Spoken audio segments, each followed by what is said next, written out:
스포츠를 좋아하는 사람들이 만드는 남북한 스포츠 소식, 스포츠 매거진입니다. Sports Magazine.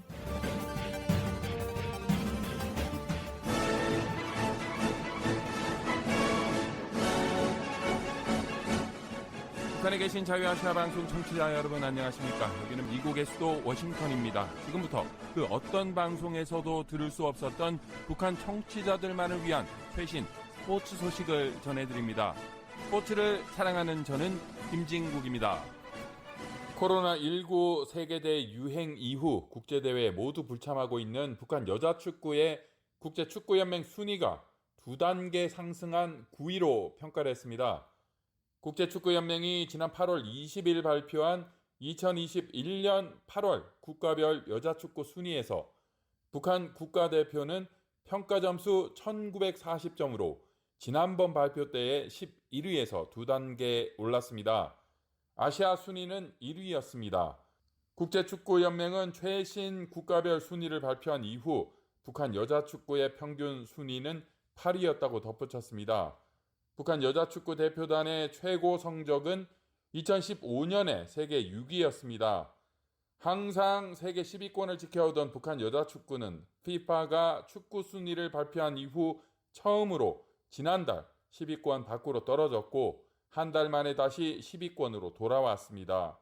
특히 지난달 북한보다 앞섰던 호주와 일본을 따돌리고 아시아 1위로 평가된 점이 주목됩니다. 호주는 9위에서 11위로 일본은 10위에서 13위로 하락했습니다. 중국도 2단계 떨어져서 17위였고 대한민국 여자축구가 18위로 평가를 했습니다. 여자축구 FIFA 랭킹 1위 자리는 미국이 지켰고 2위가 3단계 상승한 스웨덴, 3위는 지난번 2위에서 한 단계 떨어진 독일, 4위는 네덜란드가 제자리를 지켰습니다. 5위는 3위에서 2단계 떨어진 프랑스, 6위는 8위에서 6위로 상승한 캐나다, 7위 브라질, 8위 잉글랜드, 9위 북한, 10위 스페인이었습니다.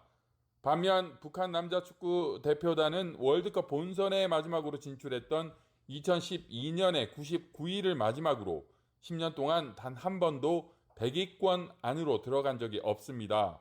지난 8월 초 FIFA가 발표한 축구 순위에서도 북한 남자축구는 111위로 평가를 했습니다.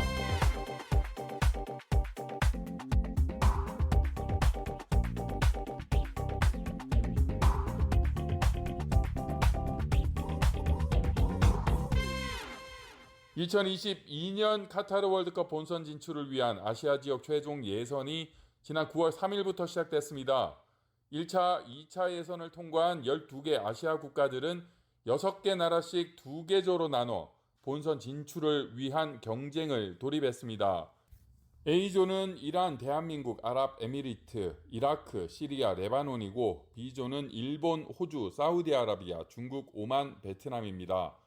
아시아 국가 간의 축구 실력 차이가 많이 줄었기 때문에 유례가 없을 정도로 가장 치열한 대결이 진행 중입니다. A조는 이라크와 비기고 레바논에 승리한 대한민국이 1승 1무승부로 선두입니다. 2위 1승의 이란, 3위 1무승부 이라크입니다. B조는 호주가 2승으로 선두이고 2위 사우디아라비아, 3위 1승의 오만, 4위는 1패 일본입니다. 원래 2020년 9월 3일부터 2021년 10월 12일까지 총 10개 경기가 치러질 예정이었지만 2020년 코로나 바이러스 감염증으로 인해서 2차 예선 경기 일정들이 밀려 결국 1년여 미뤄져서 2021년 9월, 10월, 11월 그리고 2022년 1월과 3월까지로 진행됩니다. 총 5번의 올림픽 예선 경기 주간에서 2경기씩 10경기를 치르는 매우 빡빡한 일정입니다. 2개 조에 6개 팀이 한 조를 이뤄 각 조 2위까지 본선에 직행하고요.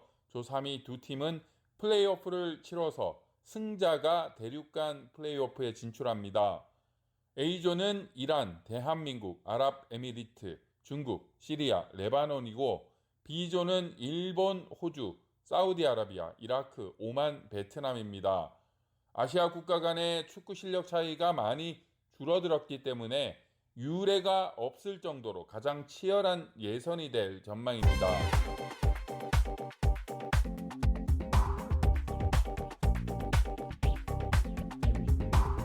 2022 카타르 월드컵 다른 대륙의 예선 상황도 살펴보겠습니다. 13장으로 가장 많은 본선 티켓이 걸려있는 유럽 최종 예선을 살펴보면요. 모두 10개 조로 나뉘어서 경기를 진행하고 있습니다. 그룹 A는 포르투갈, 그룹 B는 스웨덴, 그룹 C는 이탈리아, 그룹 D는 프랑스, 그룹 E는 벨기에, F조는 덴마크, G조는 터키, H조는 크로아티아, 그룹 I는 잉글랜드, 그룹 J는 아르메니아가 선두를 달리고 있습니다.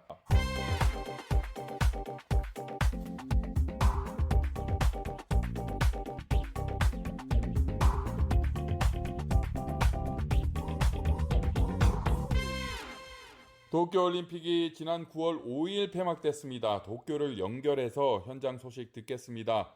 오늘도 도쿄에 이동준 씨 연결됐습니다. 안녕하십니까? 안녕하세요. 네, 패럴림픽이 9월 5일 날 끝났습니다. 그 다음 날 6일 날 이제 대한민국 선수단들이 이제 출국을 하는데 그날 이제 스폰서사에서 그 기념품 증정이 있어서 제가 그걸 이제 도와드리려고 나리타 공항에 갔었어요. 그때 참 인상 깊었던 게 그 한국어를 배우는 일본 분들이신 것 같은데 한국어로 또 선수 그 메시지를 써서 그 선수들 앞에서 들고 계시더라고요. 일본에 잘 오셨습니다. 그래서 즐거운 추억 되셨는지 뭐 이런 내용이었는데 굉장히 좀 감동적이었습니다. 한국 선수분들도 좀 감동을 많이 받으신 것 같더라고요. 패럴림픽이 끝난 후에 도쿄 분위기 어떤지 궁금한데요. 분위기 어떻습니까? 패럴림픽이 끝나고 이제 도쿄는 아무래도 이제 코로나가 이제 감염자가 급증을 하면서 이제 코로나 대책에 이제 온 신경이 지금 곤두서 있는 그런 상황인 것 같습니다. 다행히도 그 확진자가 이제 조금씩 줄어들고는 있는데요. 여전히 이제 올림픽 개최 전에 비교해서는 확진자가 지금 많은 상황이라서 그 빨리 그 코로나가 좀 안정이 되면은 좋지 않을까 그렇게 생각을 합니다. 자, 일본 내에서 가장 화제가 된 패럴림픽 행사 무엇이었습니까? 일본 내에서 가장 화제가 됐던 패럴림픽 이벤트는요. 글쎄요. 패럴림픽 자체가 올림픽보다는 역시 좀 주목을 받지 못했던 게 아닌가라는 좀 그런 생각이 들기도 했고요. 뭐 일본의 매스컴들도 다들 이제 일본 선수를 중심으로 비추다 보니까 특별히 패럴림픽에 좀 특별했던 이벤트는 좀 기억나는 게 저도 잘 없는 것 같습니다. 가장 흥미롭게 보셨던 패럴림픽 종목 어떤 게 있습니까? 가장 흥미롭게 본 종목이요. 저는 역시 제가 좋아하는 종목이 육상, 특히 이제 마라톤이다 보니까 마라톤을 좀 재미있게 봤고요. 또 좀 인상 깊었던 건 수영이었던 것 같습니다. 하계 올림픽, 패럴림픽 모두 끝이 났습니다. 북한은 끝내 두 대회를 모두 불참했는데요. 그 사이에 일본 언론에 이와 관련된 보도가 있었나요? 네, 올림픽하고 패럴림픽이 끝났는데 그쵸. 네, 북한은 두 대회에 모두 참여를 하지 않았습니다. 네, 지난번 올림픽 때도 잠깐 말씀드렸지만은 일본은 북한에 대해서는 이제 언론에서는 별로 언급을 하고 있지 않더라고요. 네, 저 개인적으로는 북한 선수들 참여를 해줬으면 좋았을 거라는 생각은 드는데, 네, 일본의 언론에서는 보도는 찾아보기 어려웠던 것 같습니다. 네, 감사합니다. 스포츠를 좋아하는 사람들이 만드는 남북한 스포츠 소식, 스포츠 매거진. 오늘 순서는 여기까지입니다. Sports Magazine.